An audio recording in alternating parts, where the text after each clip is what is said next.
Assalamualaikum warahmatullahi wabarakatuh. Selamat pagi dan salam sejahtera untuk kita semua. Baik, pada pagi hari ini kita akan melanjutkan perkuliahan pada mata kuliah promosi kesehatan. Tema pada pagi hari ini adalah paradigma sehat dalam promosi kesehatan. Nah, sebagaimana kita ketahui di beberapa materi sebelumnya terkait dengan promosi kesehatan, memang sudah kita bahas strategi-strategi yang kita lakukan ya. Dari pengertian promosi kesehatan sendiri, kemudian strateginya ada bina suasana, kemudian strategi pemberdayaan, dan lain-lain. Sedangkan pada tema kita ini adalah paradigma sehat. Apa itu paradigma? Paradigma secara gampangnya adalah cara pandang ya. Cara pandang tentang sehat itu seperti apa dari sudut promosi kesehatan. Nah, yang akan kita bahas di dalam kuliah ini adalah yang pertama konsep sehat dan sakit atau kesehatan dan penyakit, kemudian definisi sehat dan kesehatan, paradigma sehat, dan Indonesia Sehat sebagai salah satu program Kementerian Kesehatan di era Presiden sekarang. Konsep kesehatan. Kesehatan adalah hal yang utama bagi setiap individu dengan keadaan sejahtera baik secara fisik, mental, dan sosial maupun spiritual. Maka akan memungkinkan setiap orang untuk produktif. Jadi latar belakang ini memandang bahwa kesehatan merupakan hal utama ya. Maksudnya di sini adalah ketika seseorang dalam kondisi apapun ya, mungkin dari sisi ekonominya bagus, mungkin sandang pangan papannya tercukupi, tetapi kalau kondisi fisiknya tidak sehat tentunya tidak sempurna ya. Nah, kesehatan ini menjadi utama. Kenapa? Dia menjadi prasyarat ya, prasyarat seseorang mengalami kesejahteraan. Untuk mencari ekonomi misalkan, maka tentu orang harus dalam kondisi yang sehat ya.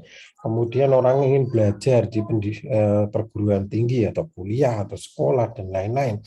Tentu kesehatan ini juga menjadi prasyarat supaya mereka mendapatkan pendidikan yang layak dan baik ya.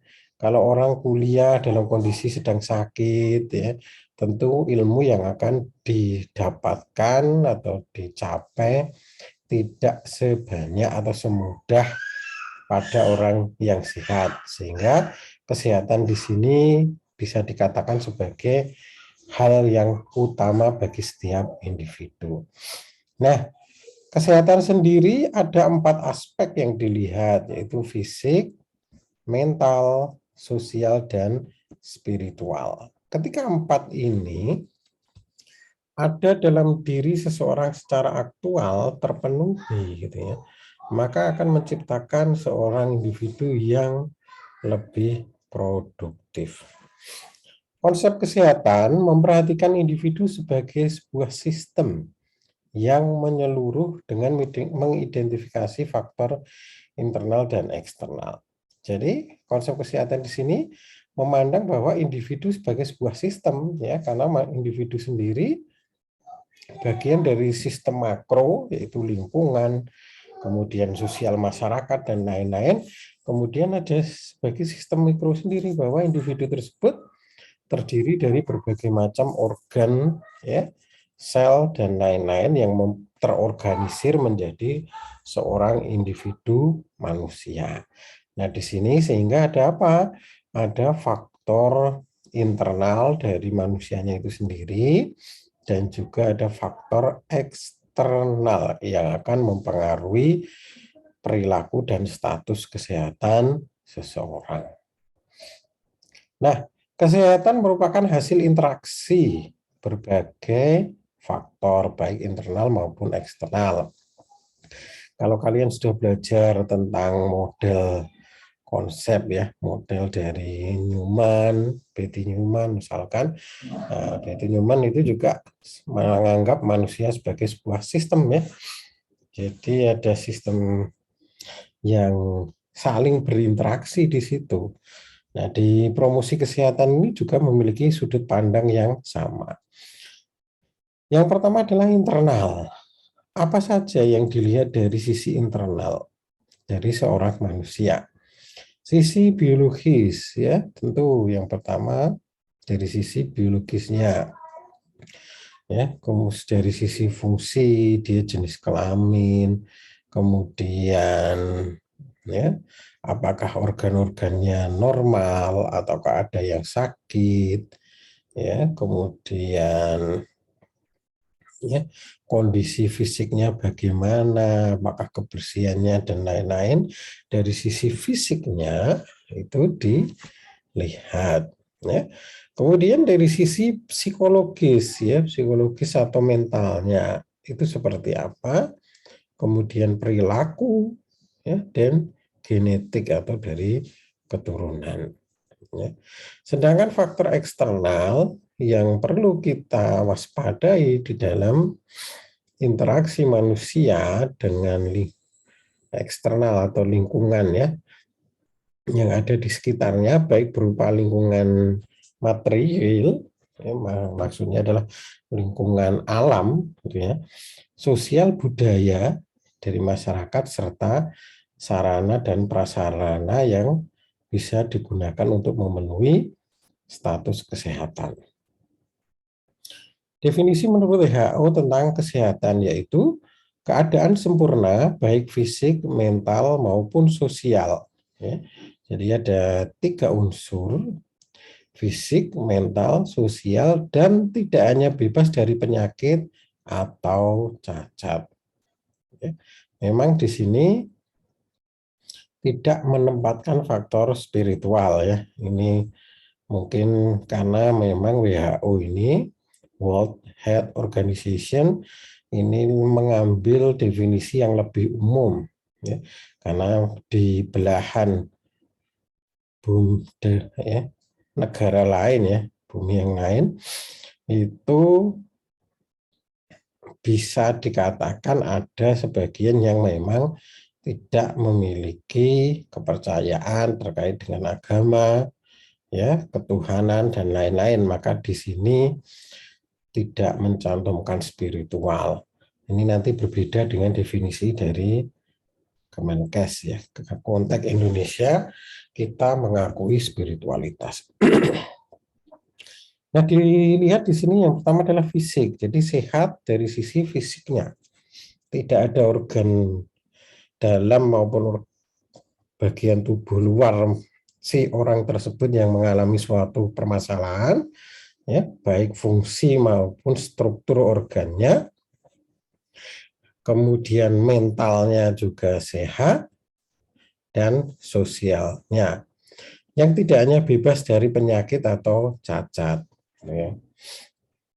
Sedangkan menurut Undang-Undang Kesehatan Nomor 36 Tahun 2009, kesehatan adalah keadaan sehat baik fisik, mental, spiritual maupun sosial. Ya, kalau WHO tadi fisik, mental, sosial, kalau definisi dari Undang-Undang Kesehatan ini menambahkan spiritual, karena untuk masyarakat Indonesia spiritual ini bagian dari kehidupan masyarakat yang tak terpisahkan.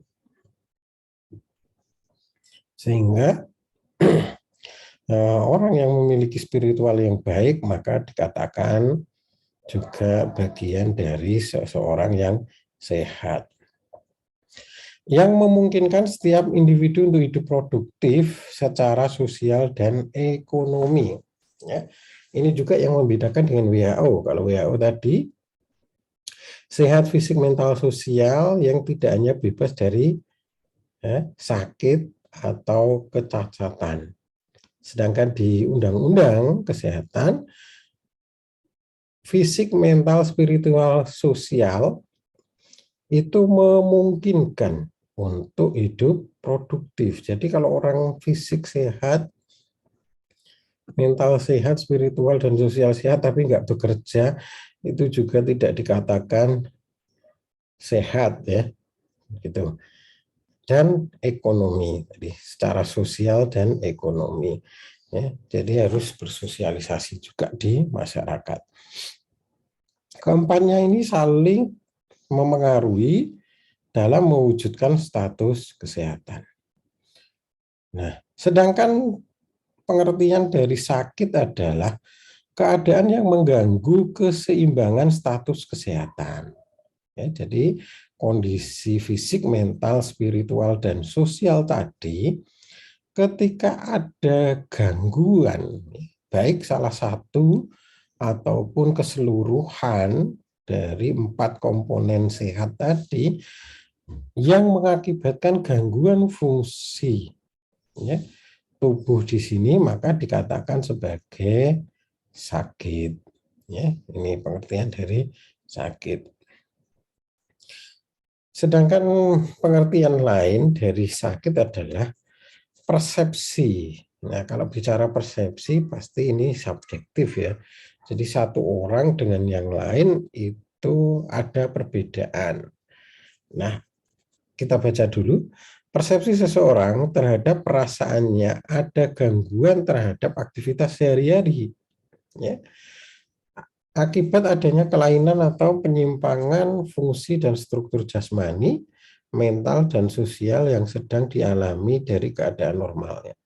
Di sini bisa kita lihat bahwa sakit dianggap sebagai persepsi terhadap perasaan adanya gangguan aktivitas sehari-hari akibat adanya kelainan atau penyimpangan fungsi dan struktur jasmani.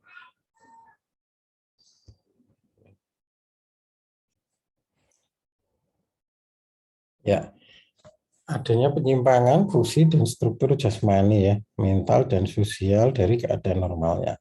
Bersifat individual, maksudnya bahwa memang masalah persepsi ini berbeda antara satu dengan yang lain ya. Kemudian keluhannya subjektif tetapi gejalanya objektif. Jadi ketika seseorang sakit itu ada gejala-gejala yang sama tentunya ya, terkait misalkan kita contohkan orang diabetes itu ditandai dengan 3 polidipsi, poliuri, polifagi.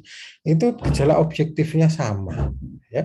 Tetapi persepsi atau keluhannya bisa jadi berbeda ya.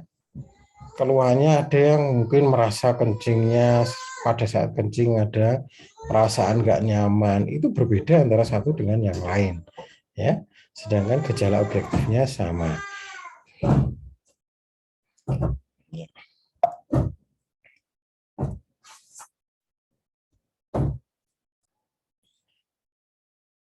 Nah, selanjutnya adalah penilaian sehat sakit atau penentuan status kesehatan seseorang. Penilaian status kesehatan individu bisa dibedakan berdasarkan tingkatannya ya. Ada kita membagi menjadi psikologis, medis maupun sosial ya. Ini di sini memang tidak mencantumkan spiritual tadi karena kita mengambil konsep dari luar ya. Itu yang pertama adalah normal ya. Ketika seseorang dikatakan normal adalah secara psikologis tadi ya, baik mental, fisik itu dari sudut pandang medisnya ya, fisik, mental, psikologis, dan sosial. Jadi kalau tiga-tiganya baik, maka dikatakan dalam kondisi normal.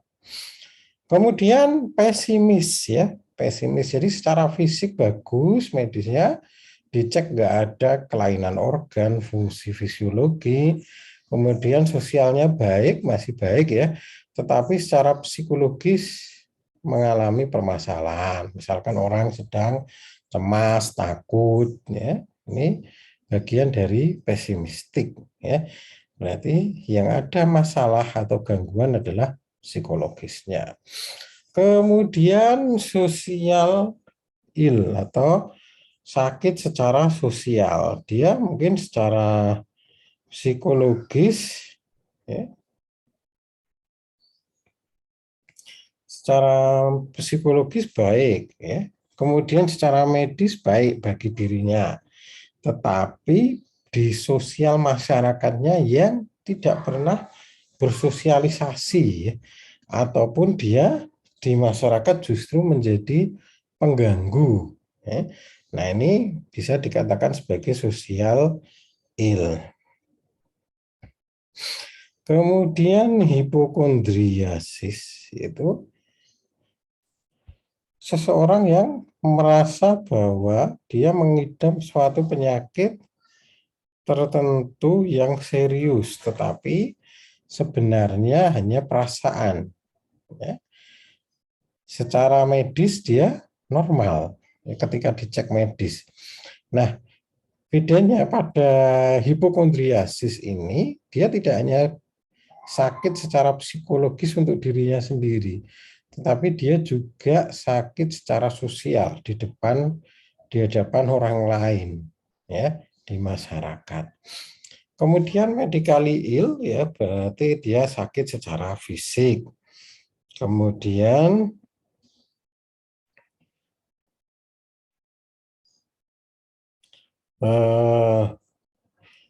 martir, martir adalah ketika seseorang melakukan perusakan atau menyakiti dirinya sendiri, ya, ini martir.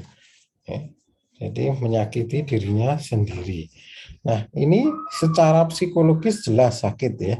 Kemudian secara medis ya sakit karena dia melakukan tindakan yang bisa melukai dirinya sendiri. Ya, pasti ada bagian tubuh yang mengalami kerusakan ya. Secara sosial mungkin dia tidak mengganggu masyarakat. Biasanya martir ini lebih ke menyakiti dirinya sendiri. Jadi tidak akan mengganggu masyarakat.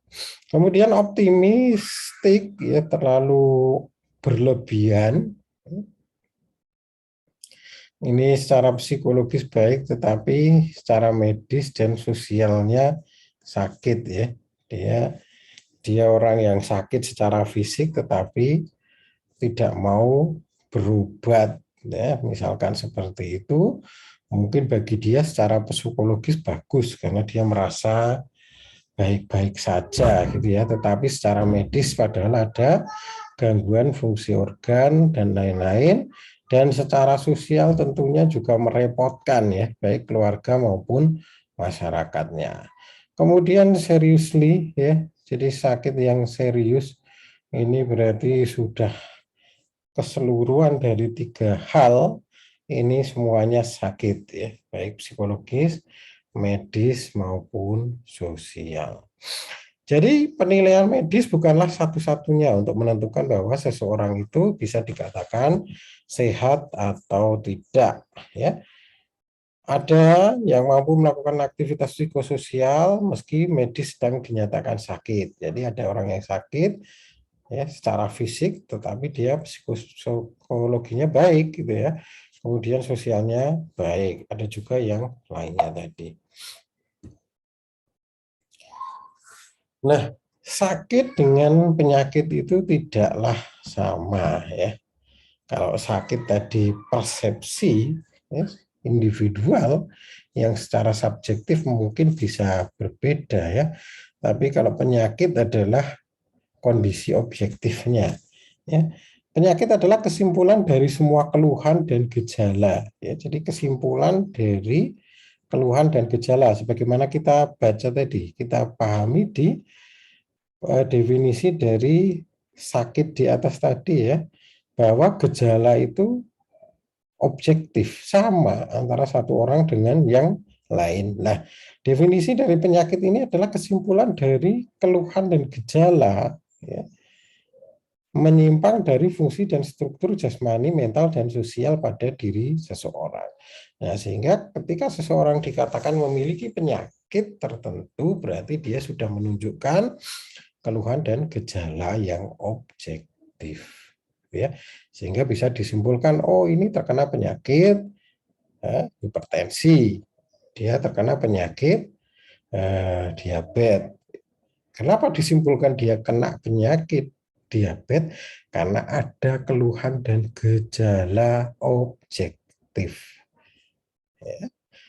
Sedangkan rasa sakit tadi, mungkin dia mengeluh sakit, padahal dia tidak mengalami hipertensi. Misalkan, wah kepala saya pusing, lehernya pegel-pegel, ya, belum tentu dia hipertensi, karena itu bisa perasaan subjektif. Tapi kalau diukur tensinya, ya, tensinya sudah 140 ke atas, maka dia bisa dinyatakan memiliki penyakit hipertensi.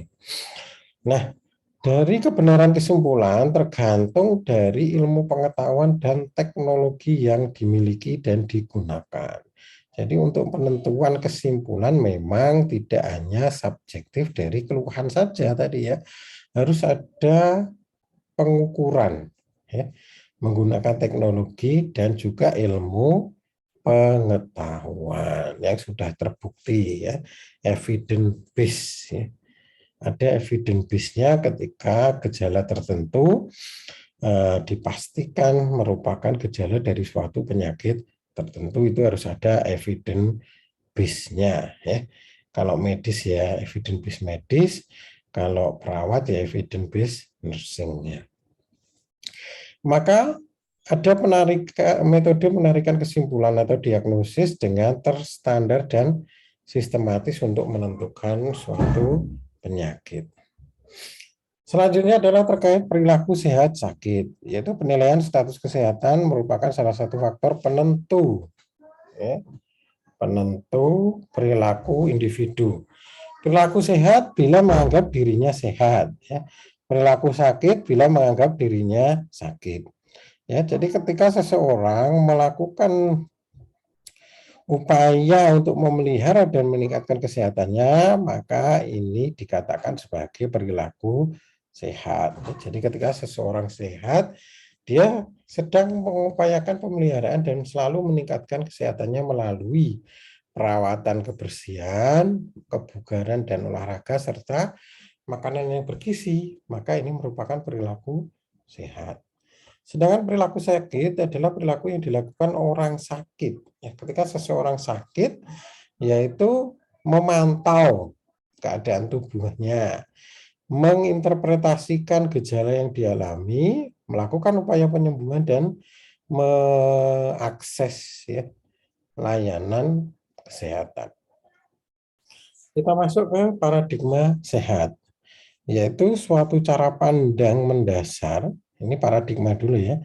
Cara pandang mendasar bagaimana cara kita melihat, memikirkan, memaknai, menyikapi, serta memilih tindakan atas fenomena yang ada. Maka paradigma sehat adalah cara pandang mendasar tentang kita melihat, memikirkan, memaknai, menyikapi, memilih tindakan atas fenomena kesehatan. Ini pengertian dari paradigma sehat. Dasar yang memengaruhi paradigma sehat adalah satu, hidup sehat adalah HAM. Setiap manusia memiliki hak asasi untuk sehat. Ya. Yang kedua, kesehatan merupakan salah satu faktor utama. Ya, tadi ya sudah dijelaskan di depan, kesehatan merupakan faktor utama di sini untuk menentukan kualitas SDM. Yang ketiga adalah sehat merupakan karunia Tuhan yang perlu disyukuri. Sehat sebagai karunia Tuhan yang perlu disyukuri, bahwa ya sehat ini merupakan salah satu anugerah ya, salah satu nikmat yang telah diberikan oleh Tuhan yang Maha Kuasa. 4, memelihara dan meningkatkan kesehatan lebih efektif daripada mengobati. Jadi sudut pandang bahwa ya, preventif, upaya untuk mencegah seseorang sakit ini lebih efektif dibandingkan mengobati, karena ya biaya untuk preventif itu sebenarnya lebih murah dibandingkan ketika seseorang sudah menderita penyakit. Itu dari sisi biaya ya. Dari sisi produktivitas juga sama. Orang yang menjaga kesehatannya itu jauh lebih murah ya, dan lebih menguntungkan dibandingkan ketika seseorang sudah sakit. Kemudian derajat kesehatan dipengaruhi oleh faktor lingkungan, perilaku, pelayanan, dan keturunan ya. Ini 4 determinan kesehatan menurut L. Bloom ya, bahwa manusia sehat itu dipengaruhi oleh lingkungan, perilakunya sendiri, ketersediaan layanan kesehatan, dan genetik.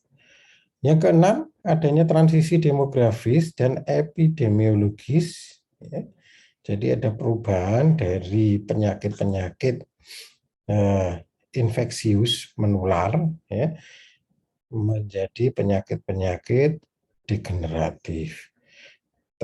Itu bagi negara-negara maju ya. Jadi mereka dulu waktu masih negara-negara miskin ya, ini transisi demografis dari negara miskin menjadi negara berkembang, kemudian menjadi negara maju. Jadi ada 3 kategori negara ya. Ada negara miskin, negara berkembang, dan negara maju. Nah, keumuman pada negara-negara miskin itu penyakitnya adalah penyakit infeksius atau menular ya. Tingginya angka TB ya, kemudian penyakit infeksi menular lainnya gitu ya.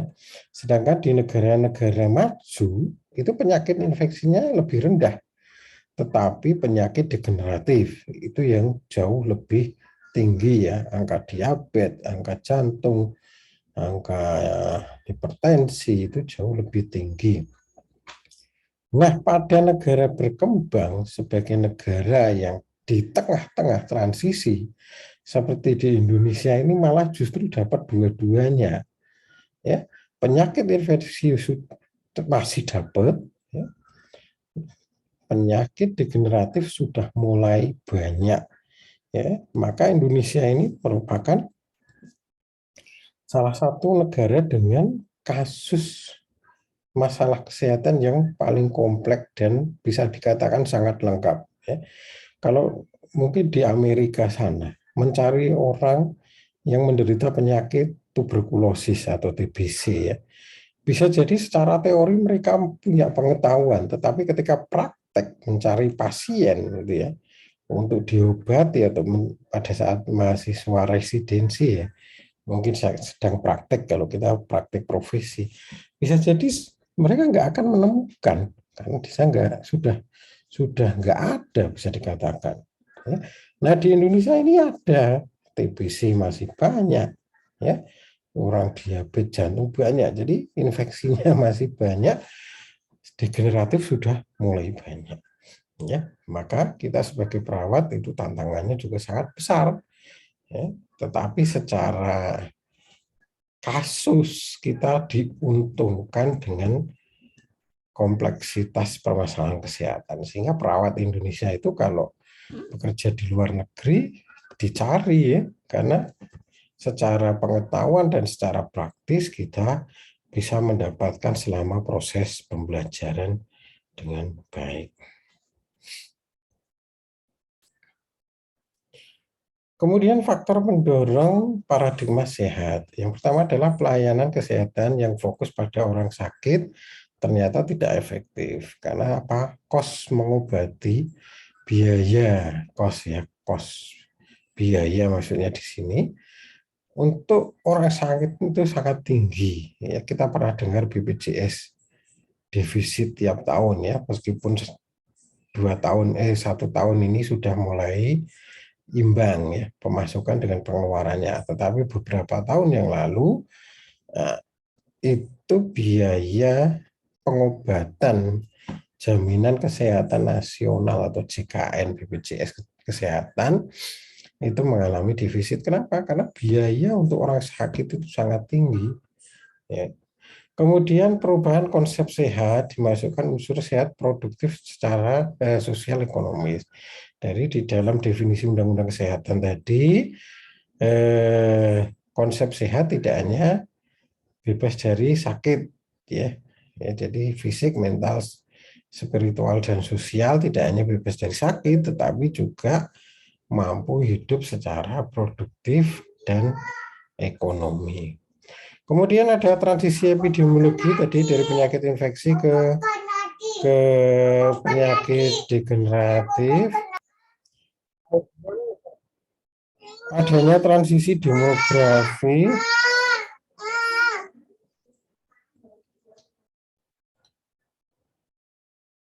Transisi demografi ya dari negara miskin menjadi negara berkembang dan negara maju ya tadi ya.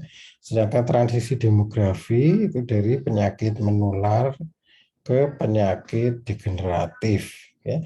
Nah, dampak dari transisi demografis yaitu kemajuan suatu negara dari negara miskin menjadi berkembang, berkembang menjadi negara maju.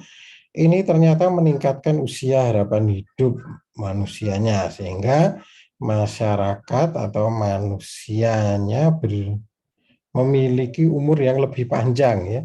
Dampaknya apa? Angka lansianya juga tinggi sehingga memerlukan penanganan khusus. Kemudian makin jelasnya pemahaman tentang faktor yang mempengaruhi kesehatan penduduk tadi determinan ya. Nah, kita lanjutkan ke paradigma sehat dalam program Indonesia Sehat ya.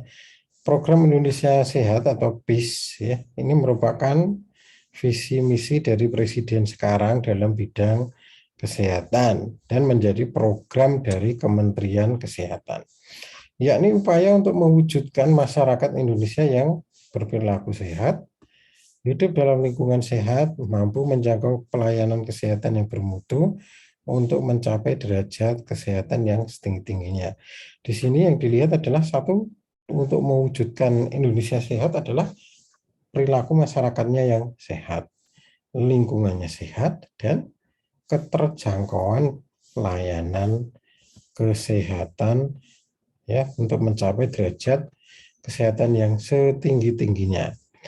Ada 3 pilar di dalam program PIS ini. Yang pertama adalah paradigma sehat.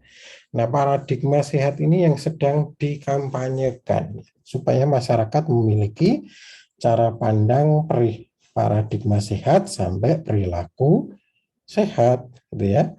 Kemudian penguatan layanan kesehatan serta adanya jaminan kesehatan nasional yang mengcover seluruh masyarakat Indonesia. Ini pengertian berikutnya, cara pandang stakeholder dan masyarakat dalam pembangunan kesehatan untuk meningkatkan upaya promotif preventif pemberdayaan masyarakat melalui pendekatan keluarga, peningkatan keterlibatan lintas sektor, dan gerakan masyarakat hidup sehat atau Germas. Paradigma sehat bisa dilihat dari sudut pandang makro dan mikro. Kalau makro adalah model pembangunan kesehatan, ya pembangunan kesehatan harus berorientasi pada peningkatan pemeliharaan, perlindungan penduduk sehat, bukan hanya penyembuhan pada orang sakit. Sedangkan secara mikro, program-program dari layanan kesehatan harus berorientasi pada promotif dan preventif tanpa mengabaikan kuratif dan rehabilitatif. Di sini ujung tombaknya adalah promotif dan preventifnya ya. Jadi promosi dan pencegahannya. Ini visi misinya, jadi bisa dibaca karena program pemerintah ya. Tujuannya untuk meningkatkan kesadaran, kemauan, dan kemampuan. Ini sudah pernah kita bahas sebelumnya. Melalui ya, hidup dengan perilaku dan dalam lingkungan yang sehat. Ya. Jadi sebisa mungkin orang itu hidup di lingkungan yang memiliki perilaku dan lingkungannya yang sehat. Ya, jangan tinggal di area-area yang memiliki dampak lingkungan yang berat, misalkan ya area yang banyak polutannya, ya, di area pabrik dan lain-lain. Memiliki kemampuan untuk menjangkau pelayanan yang bermutu, ya, baik dari sisi pembiayaan maupun kualitas dari layanannya. Kemudian memiliki derajat kesehatan yang setinggi-tingginya. Ya, pembangunan kesehatan memiliki sasaran meningkatnya derajat kesehatan masyarakat dengan indikator. Jadi indikator dari meningkatnya derajat kesehatan itu apa? Satu, usia harapan hidup. Jadi Indonesia saat ini usia harapan hidupnya 69. Jadi rata-rata usia hidup masyarakat Indonesia itu adalah 69. Kalau lebih itu bonus, kalau kurang ya berarti dia tidak bisa menjaga status kesehatannya. Nah, ini diharapkan meningkat dari 69 menjadi 73. Kemudian angka kematian bayi dari 32/1000 ya, menjadi 15/1000 kelahiran. Ya. Ini maksudnya adalah saat ini dari 1000 kelahiran ternyata ada 32 kematian bayi. Ya, ini mau diturunkan, bukan ditingkatkan ya, diturunkan menjadi 15. Kemudian menurunnya angka kematian ibu dari 100.000 persalinan, ya, ada 262 yang meninggal. Nah ini juga mau diturunkan ya, dari 100.000 persalinan diharapkan turun menjadi 74 ya. Kan tidak mungkin tidak ada yang meninggal ya. Maka yang bisa dilakukan adalah menurunkan ya. Memang ini seluruh Indonesia ya. Sehingga kalau mau dikatakan wah kenapa nggak ditargetkan 0 ya, itu sesuatu yang masih sangat mustahil saat ini ya. Gitu. Kemudian menurunnya angka kurang gizi dari 26% balita menjadi 9,5%. Perubahan paradigma sehat ya, yaitu perubahan mental dan watak dalam pembangunan kesehatan. Satu dari kebutuhan need menjadi keperluan atau demand. Ya. Jadi kita tidak hanya melihat dari sudut pandang kebutuhan, dibutuhkan ya, tetapi juga keperluan.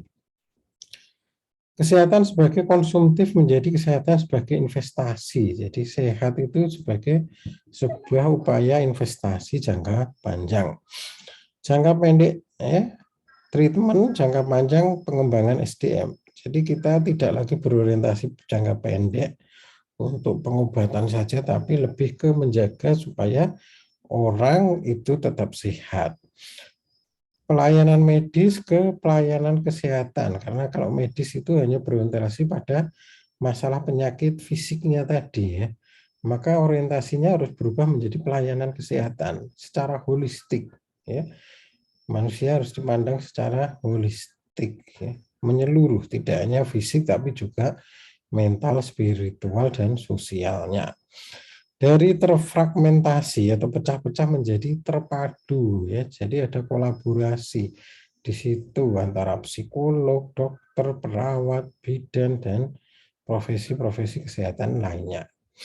Kemudian dari sehat jasmani saja menjadi sehat jasmani, rohani dan sosial, fokus pada penyakit menjadi fokus pada permintaan pasar. Di sini maksudnya permintaan pasar itu bahwa kesehatan itu tidak lagi hanya dipandang berupa pengobatan ya, tetapi juga kesehatan untuk menjaga kebugaran ya. Maka permintaan pasar saat ini untuk menunjang kesehatan itu tidak hanya berupa rumah sakit atau layanan klinik-klinik, layanan pengobatan ya, tetapi juga sudah sampai klinik olahraga, kemudian layanan konseling gizi yang bagi orang sehat gitu ya, itu sudah mulai berkembang. Kemudian sasaran masyarakat umum juga swasta atau privat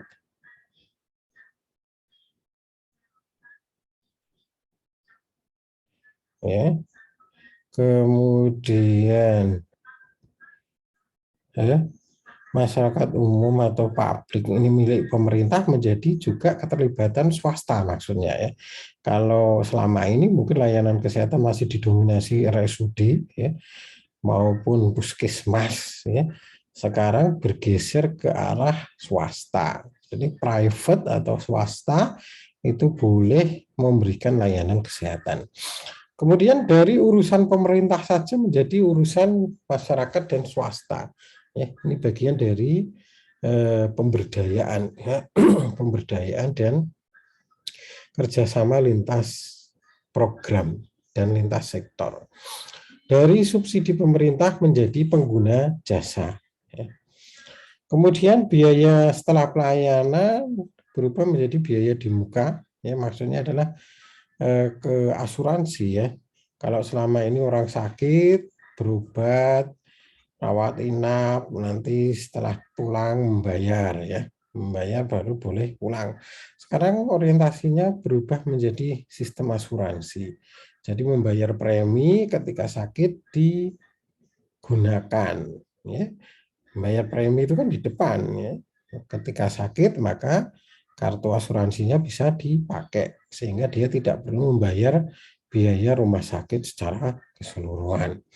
Kemudian berfungsi sosial berubah menjadi fungsi ekonomi, jadi tidak hanya orientasinya kesehatan itu untuk sosial, tapi juga untuk peningkatan ekonomi. Tadi ya orang yang sakit itu secara ekonomi mungkin menurun ya, maka diharapkan dengan paradigma sehat ini kesehatan tidak hanya dipandang secara sosial, tapi juga untuk meningkatkan fungsi ekonomi masyarakat. Sentralisasi menjadi desentralisasi, maksudnya adalah kebijakan terkait dengan kesehatan tidak hanya dikendalikan oleh pusat, tetapi boleh sampai di tingkat yang dari top down, ya, dari atas ke bawah menjadi bottom up. Ya, jadi kebijakan paradigma sehat ini tidak hanya harus dari pusat ya, dari pemerintah pusat ke daerah, tetapi juga dari daerah ke pusat ya, dari birokratis menjadi entrepreneur dan dari peran serta menjadi kemitraan yang setara.